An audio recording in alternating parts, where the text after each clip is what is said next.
ശബരിമലയിലെ വാജിവാഹനം തിരികെ വാങ്ങണമെന്ന് പറഞ്ഞ ശബരിമല എക്സിക്യൂട്ടീവ് ഓഫീസർക്ക് തന്ത്രി കണ്ഠരര് രാജീവര് ഒരു കത്ത് നൽകിയിരുന്നു. ആ കത്തുമായിട്ട് ബന്ധപ്പെട്ട് അതിൻ്റെ സ്ഥിരീകരണം വരുമ്പോൾ നമുക്ക് മനസ്സിലാക്കാൻ കഴിയുന്നത് അതും അടിച്ചു മാറ്റി, വാജിവാഹനവും കടത്തി എന്ന് തന്നെയാണ് മനസ്സിലാക്കേണ്ടത്. വാജിവാഹനം എവിടെ എന്നുള്ള ചോദ്യം ഉയരുമ്പോൾ ആ വാജിവാഹനം കൊണ്ടുപോയത് ആരാണ്, അതെന്തിൻ്റെ പേരിലാണ് കൊടുത്തത് എന്നൊക്കെയുള്ള ചോദ്യങ്ങൾ വരുന്നുണ്ട്. ഇവിടെ വിശ്വാസത്തെ വളരെ വിദഗ്ധമായി വിൽക്കാൻ കഴിയുന്നു എന്നുള്ളതാണ് ഏറ്റവും വലിയ പ്രത്യേകത. വിശ്വാസികളായിട്ടുള്ള ആൾക്കാർക്ക്, കാരണം അയ്യപ്പനാണെങ്കിലും ഗുരുവായൂരപ്പനാണെങ്കിലും ഏത് ദൈവങ്ങളോടും ഹിന്ദുക്കൾക്ക് വല്ലാത്ത ആരാധനയും ഒപ്പം തന്നെ അവരുടെ വിശ്വാസവും കൂടുതലാണ്. ആ വിശ്വാസത്തെ എങ്ങനെ വിൽപ്പന ചരക്കാക്കാം എന്ന് ഈ പൂജാരിമാർക്കറിയാം, തന്ത്രിമാർക്കറിയാം, അല്ലെങ്കിൽ ഇതുമായി ബന്ധപ്പെട്ട് വരുന്ന എല്ലാവർക്കും അറിയാം. അപ്പോൾ അതിനെ വിൽക്കാൻ പറ്റുന്ന ഇടങ്ങൾ വളരെ കുറവാണ്. ഒരു ശബരിമലയോ ഒരു ഗുരുവായൂരോ ഒക്കെയാണ് നമ്മുടെ കേരളത്തിൽ അറിയപ്പെടുന്നത്. ഈ ശബരിമലയും ഗുരുവായൂരും ഒക്കെ വെച്ച് തന്നെ കോടികൾ സമ്പാദിക്കുവാൻ ദേവസ്വം ബോർഡുകൾക്ക് കഴിയുന്നു എന്നുള്ള പ്രത്യേകതയുമുണ്ട്. അതെന്തുകൊണ്ടാണ്? അത് ഈ വിശ്വാസത്തെ വിൽക്കുന്നത് കൊണ്ടാണ്. വിശ്വാസത്തെ വിൽക്കുക എന്ന് പറഞ്ഞാൽ വിശ്വാസികളെ കൃത്യമായി പിഴിയുക എന്നർത്ഥം. ശബരിമലയ്ക്ക് എത്തപ്പെടുന്ന മലയാളികൾക്കപ്പുറം തമിഴനും തെലുങ്കനും കന്നഡക്കാരനും ബംഗാളിയും എല്ലാം വരുന്നുണ്ട്. ഇവരെല്ലാവരും ശബരിമലയിൽ ശാസ്താവിനെ കാണാനായിട്ട് എത്തപ്പെടുമ്പോൾ അവർ നൽകുന്ന സംഭാവനകൾ അത് കൂമ്പാരമാവുകയാണ് ചെയ്യപ്പെടുന്നത്. പക്ഷേ ആ സംഭാവനകളൊക്കെ കൃത്യമായും എത്തേണ്ട സ്ഥലത്ത് തന്നെ എത്തുന്നുണ്ടോ, അതോ ഇതിനകത്ത് കൈയിട്ട് വാരുന്ന പ്രക്രിയ നടക്കുന്നുണ്ടോ എന്നതിൻ്റെ ഏറ്റവും വലിയ തെളിവുകളാണ് ഇപ്പോൾ ശബരിമലയിൽ നിന്നും വരുന്ന വാർത്തകൾ.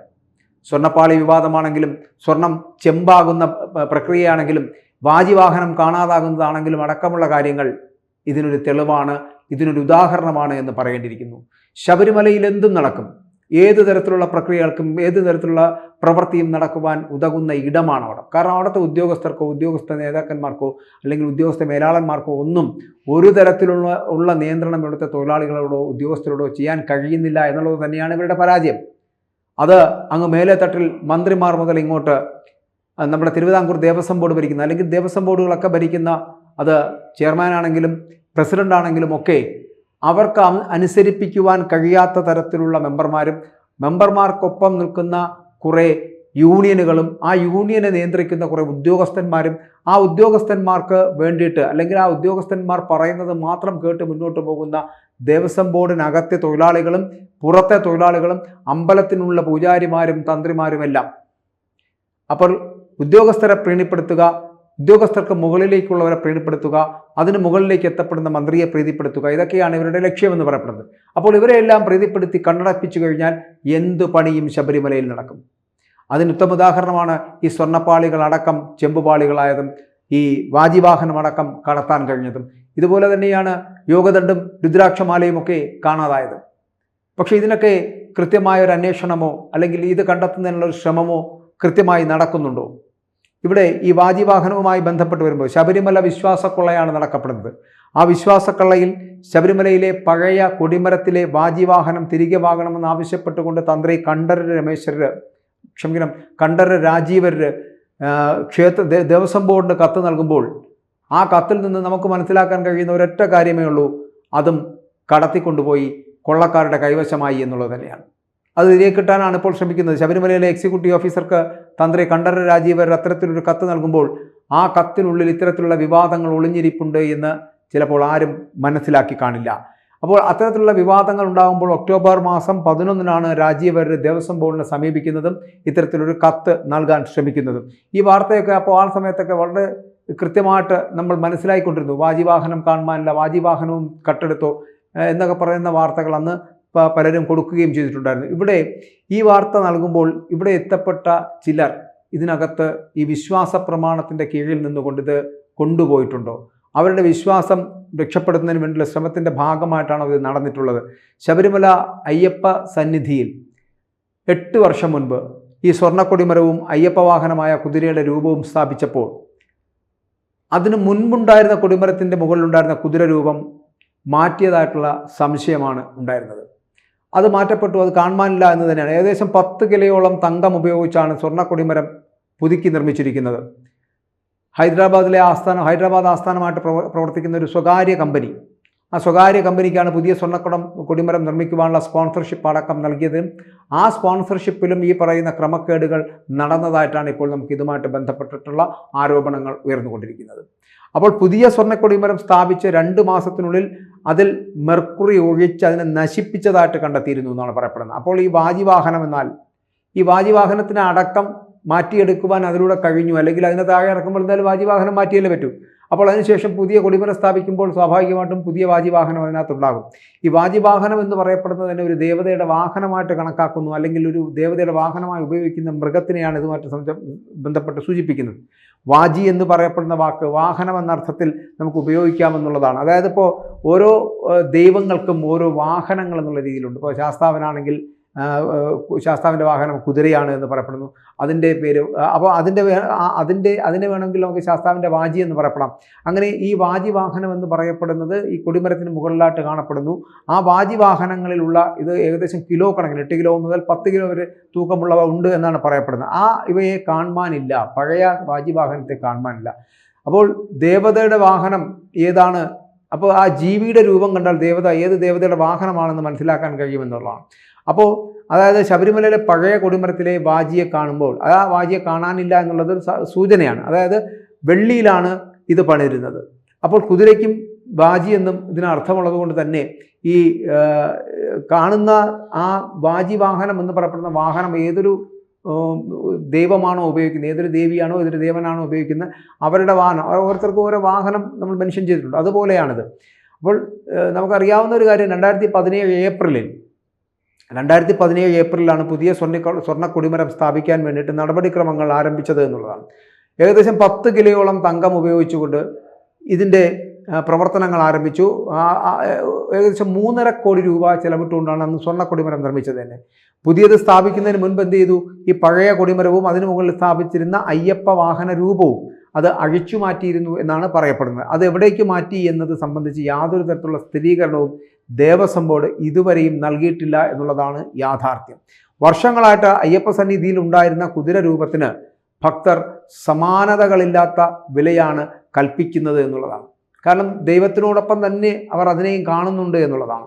അപ്പോൾ അതുകൊണ്ടാണ് സ്വർണ്ണപ്പാളികളുടെ വിഷയം വിവാദമായ സാഹചര്യത്തിൽ ഈ പഴയ കൊടിമരവും കുതിരരൂപവും വിറ്റതാണ് എന്നുള്ള സംശയം പലർക്കും തോന്നിയതും അങ്ങനെയുള്ള സംശയങ്ങൾ ഉയർന്നു വന്നതും ആ സാഹചര്യത്തിലാണ്. അപ്പോൾ ഇതെല്ലാം ശരിയാണെന്ന തരത്തിലാണ് ഇപ്പോൾ തന്ത്രിയുടെ കത്തടക്കം പുറത്തു വന്നതിലൂടെ നമുക്ക് മനസ്സിലാക്കാൻ കഴിയും. വാജിവാഹനം എവിടെ, അത് തിരികെ വേണമെന്ന് പറഞ്ഞുകൊണ്ടാണ് കണ്ഠരര് രാജീവർ ഇപ്പോൾ കത്ത് നൽകിയിരിക്കുന്നത്. അപ്പോൾ ശബരിമലയിലെ എക്സിക്യൂട്ടീവ് ഓഫീസർ ഇതിന് സമാധാനം പറയണ്ടേ? ഇതെവിടെ പോയി, എന്തിനു കൊണ്ടുപോയി, തിരികെ കൊണ്ടുവരണമെന്നൊക്കെ പറയേണ്ട കാര്യം ആർക്കാവുള്ളത്? എക്സിക്യൂട്ടീവ് ഓഫീസറിന്, അദ്ദേഹം അത് ചെയ്യേണ്ടതാണ്. അപ്പോൾ ഇപ്പോൾ കണ്ഠരര് രാജീവരുടെ കത്തുകൂടി വന്ന് പുറത്തു വരുന്ന സാഹചര്യത്തിൽ ഇതിൻ്റെ യാഥാർത്ഥ്യത കുറച്ചുകൂടി ഉയരുന്നു എന്ന് പറയുന്നത്. അപ്പോൾ പുതിയ കൊടിമരം സ്വർണ്ണം പൂശി സ്ഥാപിക്കാൻ ഹൈദരാബാദ് സ്ഥാപനമായിട്ടുള്ള കമ്പനിക്ക് സ്പോൺസർഷിപ്പ് നൽകിയതടക്കമുള്ള കാര്യങ്ങളിൽ ദുരൂഹതയുണ്ടെന്ന് ഞാൻ ആദ്യം സൂചിപ്പിച്ചതാണ്. അപ്പോൾ അത്തരത്തിൽ ഇവിടെ ഈ കുതിര എന്ന് പറയപ്പെടുന്ന ഒരു രൂപത്തെ വെച്ചുകൊണ്ടാണ് ഇത് മുന്നോട്ട് പോകുന്നത്. ഓരോ ദൈവങ്ങൾക്ക് ഞാൻ ആദ്യം പറഞ്ഞ പോലെ വിഷ്ണുവിന് ഗരുഡൻ ഉണ്ടാവാം, ശിവന് വൃഷഭം ഉണ്ടാകാം, ദുർഗയ്ക്ക് സിംഹമുണ്ടാവാം, സരസ്വതിക്ക് ഈ ഹംസമുണ്ടാകാം. ഇങ്ങനെ ഓരോരുത്തർക്കും ഓരോ ദൈവങ്ങളുണ്ടാകും. അയ്യപ്പനെ ഭക്ത മനസ്സുകളിൽ പ്രതിഷ്ഠിക്കപ്പെട്ടിരിക്കുന്നത് പുലിവാഹനമായിട്ടാണ്. പക്ഷേ നമ്മളെ യന്ത്രശാസ്ത്രങ്ങളിലൊക്കെ എല്ലാം പറയുന്ന ശാസ്താവിൻ്റെ വാഹനമായിട്ട് പറയുന്ന കുതിരയാണ്. അതുകൊണ്ടാണ് വാജിവാഹനമായിട്ട് ഇതിൻ്റെ മുകളിൽ കുതിരയെ സ്ഥാപിക്കുന്നത്. അപ്പോൾ ഭഗവാന്റെ ധ്വജപ്രതിഷ്ഠകളിലൊക്കെ വാഹനമായി പ്രതിഷ്ഠിക്കപ്പെടുന്നത് ഈ അശ്വമാണ്, അതായത് കുതിരയാണ്. ശാസ്താവിൻ്റെ കൊടിയടയാളവും കുതിര തന്നെ എന്നുള്ള കാര്യത്തിൽ സംശയമില്ല. ഇങ്ങനെ വാജിവാഹനൻ, തുരകവാഹനൻ, തുരങ്കവാഹനൻ, ഹയാരൂഢൻ എന്നൊക്കെ പറയുന്ന തരത്തിൽ അശ്വാരൂഢൻ എന്നെല്ലാം ഈ ശാസ്താവിന് വിളിപ്പേരുകൾ ഉണ്ട് താനും. അതിവേഗം ഗമിക്കുന്നത്, എന്നെല്ലാമാണ് ഇതിൻ്റെ അർത്ഥം. ഈ തുരകം, അംശം, വാജി, ഹയം എന്നീ പദങ്ങൾ കൊണ്ട് അതിനകത്ത് ഉള്ള സാമാന്യ അർത്ഥം എന്ന് പറയപ്പെടുന്നത് ഇതാണ്. അപ്പോൾ മനുഷ്യൻ്റെ ചിന്തകളെയാണ് ധർമ്മമൂർത്തിയായിട്ടുള്ള ശാസ്താവിൻ്റെ വാഹനമായിട്ട് കൽപ്പിച്ചിരിക്കുന്നത് പോലും. അങ്ങനെ മനുഷ്യൻ്റെ ചിന്തയ്ക്കൊപ്പം സഞ്ചരിക്കുവാനും മനുഷ്യന് യഥാർത്ഥ വിശ്വാസികൾക്ക് ആ വിശ്വാസ പ്രമാണങ്ങളെ കൂട്ടുപിടിക്കുവാനും ആ വിശ്വാസ പ്രമാണങ്ങൾ നിന്നുകൊണ്ട് മുന്നോട്ട് പോകുവാനും കഴിയുന്ന തരത്തിലാണ് ഭക്തരെപ്പോഴും അവരവരുടെ ദൈവസങ്കല്പങ്ങളെ സൂചിപ്പിക്കുന്നത്. ആ ദൈവസങ്കല്പങ്ങളിൽ നിന്നുകൊണ്ട് തന്നെ അവരുടെ വാഹനം, അത് ഏത് വാഹനമാണോ ആ വാഹനത്തെ അടക്കം, അതൊരു മൃഗമായിരിക്കുമല്ലോ, ആ മൃഗത്തെ അടക്കം അതിനെ കൂടിയും ഭക്തിയോടുകൂടി കാണുവാൻ ഈ വിശ്വാസികൾ ശ്രദ്ധിക്കാറുണ്ട് എന്നുള്ളതാണ്. അതുകൊണ്ട് തന്നെയാണ് ഇവിടെ സ്വർണ്ണക്കൊടിമരം നാട്ടുകയും ആ സ്വർണ്ണക്കൊടിമരത്തിന് മേൽ ശാസ്താവിൻ്റെ വാഹനമായിട്ടുള്ള അശ്വത്തെ അല്ലെങ്കിൽ കുതിരയെ സ്ഥാപിക്കുകയും ചെയ്തിരുന്നു. ആ അശ്വത്തെ കാണാനില്ല എന്ന് പറയുമ്പോൾ എത്ര കോടി രൂപയുടെ നഷ്ടമാണ് അതിനകത്തുണ്ടായിരിക്കുന്നത്. അത് തിരിച്ചു തരണമെന്ന് പറയപ്പെടുമ്പോൾ മറ്റൊരു കളവിന് കൂടി വേദിയാവുകയാണ് ശബരിമല എന്നുള്ളതാണ്. ഇതിൽ നിന്ന് നമുക്ക് മനസ്സിലാക്കാൻ കഴിയുന്നത് സർവത്ര കൊള്ളക്കാരുടെ സങ്കേതമായി ശബരിമല മാറിക്കഴിഞ്ഞു എന്നുള്ളതാണ്. ശാസ്താവിനെ കാണാൻ ഇരുമുടിക്കെട്ടുവേണ്ടി ഇവിടെ നിന്നും മല കയറുന്ന പാവപ്പെട്ട മലയാളികളും തമിഴന്മാരും തെലുങ്കന്മാരും കന്നഡക്കാരും അടക്കമുള്ള ഭക്തർ അവരുടെ വലിയ വിശ്വാസത്തിൻ്റെ ഭാഗമാണ് ഈ വൃശ്ചിക മാസത്തിലെ പൂജ മുതൽ മകരവിളക്ക് വരെ നടത്തുന്ന ഉത്സവ സീസണുകളിൽ ഉണ്ടാകുന്നത്. അവിടെ അങ്ങനെ ഒരു അയ്യപ്പൻ്റെ ചൈതന്യമുണ്ട് എന്നും അയ്യപ്പനെ വലിയ വിശ്വാസത്തോടു കൂടി കാണാനെത്തുന്നവരടക്കം ആ അയ്യപ്പന് മുന്നിൽ നേർച്ചയും കാണിക്കുകയും അർപ്പിച്ച് ദക്ഷിണയും നൽകി പോകുന്ന പലരെയും നമുക്ക് കാണാൻ കഴിയും. പക്ഷെ അത്തരത്തിൽ എത്തുന്ന ഈ അയ്യപ്പന്മാർ അവർ നൽകുന്ന ദക്ഷിണകൾ സ്വന്തം പോക്കറ്റുകളിലേക്ക് ആക്കുന്ന ആ പോറ്റിമാരാണെങ്കിലും പൂജാരിമാരാണെങ്കിലും തന്ത്രിമാരാണെങ്കിലും ആരാണെങ്കിലും ചെയ്യുന്നത് വൃത്തികേടാണ് എന്ന് മനസ്സിലാക്കുക. മാത്രമല്ല അവിടം തുടങ്ങുന്ന ആ ഒരു കള്ളത്തരത്തിൻ്റെ കൊള്ളയുടെ തുടക്കമെന്ന് പറയപ്പെടുന്നത് അങ്ങേയറ്റം മന്ത്രി തലത്തിൽ വരെ എത്തുന്നു എന്നുള്ളതാണ് ഏറ്റവും വലിയ ഖേദകരമായ കാര്യമെന്ന് പറയപ്പെടുന്നത്. അപ്പോൾ ശബരിമലയെപ്പോലെ ഇന്നിപ്പോൾ ശബരിമല, നാളെ നമുക്ക് വേണമെങ്കിൽ ഗുരുവായൂർ അമ്പലത്തിൻ്റെ കണക്കുകളിലേക്ക് പോയി കഴിഞ്ഞാൽ ഗുരുവായൂർ അമ്പലത്തിലും അല്ലെങ്കിൽ ഗുരുവായൂർ ദേവസ്വത്തിലും നടക്കുന്ന ഇതൊക്കെ തന്നെയാണെന്ന് പറയേണ്ടി വരും.